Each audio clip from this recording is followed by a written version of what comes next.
I put it in the magnetic thing.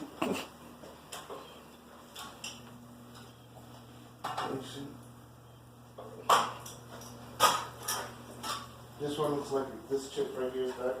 Matter of fact, I know it is. Yeah. You just need to swap that. It looks like it's a memory chip, so even if we swap it, it's probably not going to work.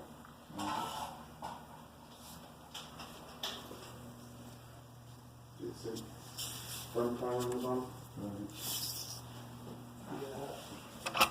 This one has the two right here.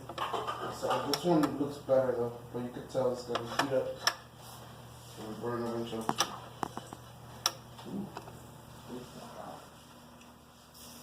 Yeah, it's weird. So we got it. The heat sinks going into it.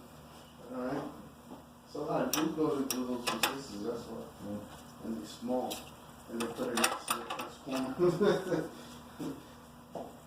Weird design. Any kids meeting for me?